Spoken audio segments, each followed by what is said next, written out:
Od začiatku školského roku v Trnave funguje nový salesiansky futbalový klub Kopánka, ktorý je zaradený do oblastnej futbalovej ligy. Hráčmi sú chlapci vo veku od 11 do 14 rokov. Viac vám už povie spoluzakladateľ klubu Martin Peciar. Prihlásili sme sa do oblastnej futbalového zväzu, ligy vlastne. Oblastná futbalová liga je to a je to úplne najnižšia súťaž. V tejto našej kategórii je 16 mužstiev.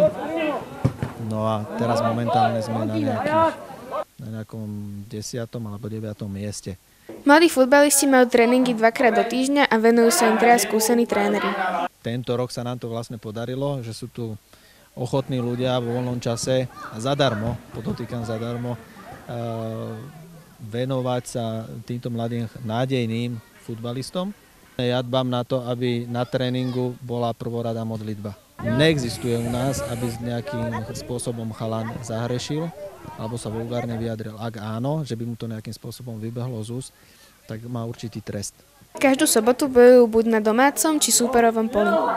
Ochrannú ruku nad týmto klubom drží direktor Bohuš Piešťanský. Máme zaužívané, že pred každým zápasom ideme tu do miestnej kaplnky, kde sa pomodlíme a poprosíme nebeského Otca o silu, aby nás požehnával v zápase. A čo na to hráči? Tak hral som v Spartaku, tam boli celkom dosť prísni. Potom som hral v Modránke, tam boli takí menej prísnejší, ale tu sú najlepší podľa mňa. Na Kopánke to túto jeseň jednoducho žije futbalom. Z Trnavy pre Salesiansky magazín Eva Marušíková.